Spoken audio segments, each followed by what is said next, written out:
Pois bem, dando continuidade aqui na monitoria de Química Geral, acerca dos modelos quânticos, é, denotando as principais diferenças da mecânica clássica para a mecânica quântica. Seguimento da monitoria dos modelos atômicos e estrutura eletrônica dos átomos, observamos que o que a física clássica ela dizia. Logo, temos que a física clássica ela se baseava em leis determinísticas, onde ali tudo poderia ser determinado, a sua posição, a sua velocidade, a sua determinação poderia ser bem definida em qualquer coisa do espaço. Hoje sabemos que não é determinada, não é determinística, né? Ali temos exemplos como a mecânica de Isaac Newton e o eletromagnetismo de James Clerk Maxwell, onde ele analisava ali os espectros eletromagnéticos e ele considerava que a energia era contínua, né? Um ponto importante é que a física clássica ela caracterizava a energia como sendo contínua. Aí veio os problemas que a física clássica não conseguia explicar, né? Por exemplo, o fenômeno da radiação no corpo negro. O corpo negro, ele é ali por exemplo, um objeto que absorve totalmente uma quantidade de energia sem refletir nada. Ele absorve totalmente essa energia e ele passará a emitir uma certa radiação dependendo da sua temperatura. Dependendo da temperatura que ele estiver, ele irá emitir uma radiação ali num determinado comprimento de onda. É, logo, qualquer corpo negro temperatura diferente de zero poderia emitir radiação ultravioleta intensa. Até mesmo um humano com temperatura de 37 graus deveria brilhar no escuro. Hoje sabemos que essa emissão não é intensa, né? Assim, ela é de forma discreta, ou seja, ela não é contínua. Essa emissão não é contínua, ela é de forma discreta, entre postos de energia.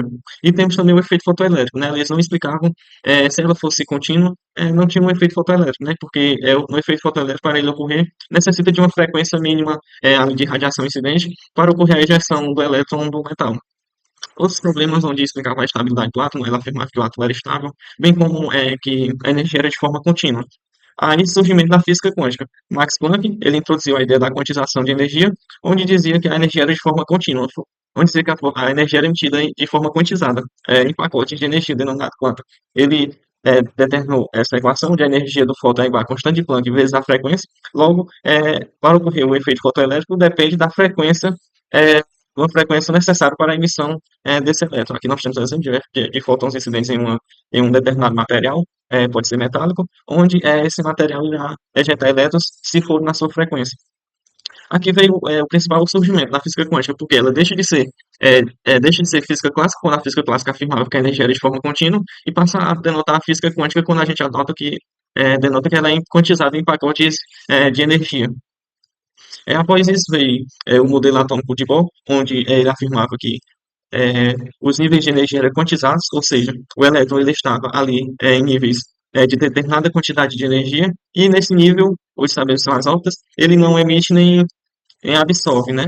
Porém, quando ele salta de uma órbita de menor energia para uma de maior, ele absorve uma energia, uma quanta de energia, né? Aí passa a estar nessa outra órbita.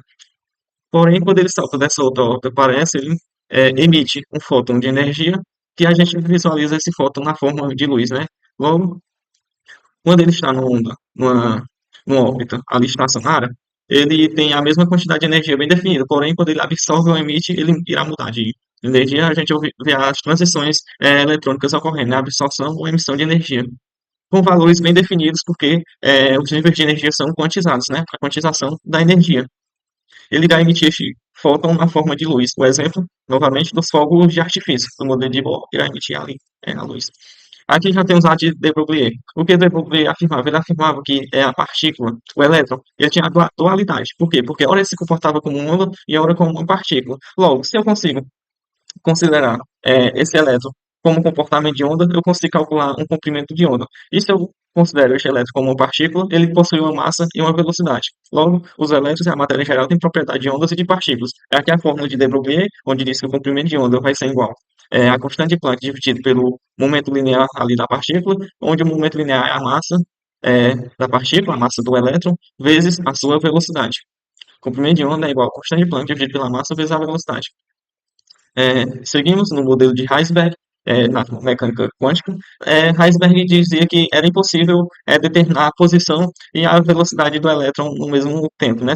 Com uma certa precisão. Era impossível fazer essa determinação. Por quê?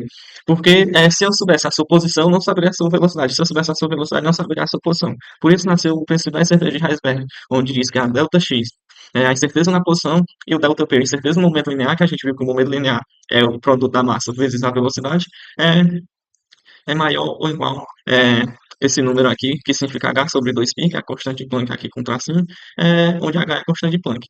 Logo, outro princípio ali já que a física clássica, a mecânica clássica, ela dizia que era determinística, né? Conseguia determinar com precisão a posição desses elétrons, a mecânica quântica diz que não é possível determinar com uma certa precisão.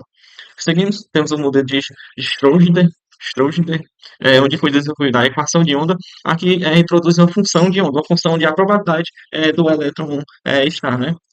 Do átomo. Essa função, quando ela é vestigial ao quadrado, temos ali a sua densidade de probabilidade de encontrar o elétron, né? Descreve essa probabilidade. Aqui nós temos os modelos, onde temos aqui as densidades de probabilidade de encontrar em cada camada ali, em cada orbital.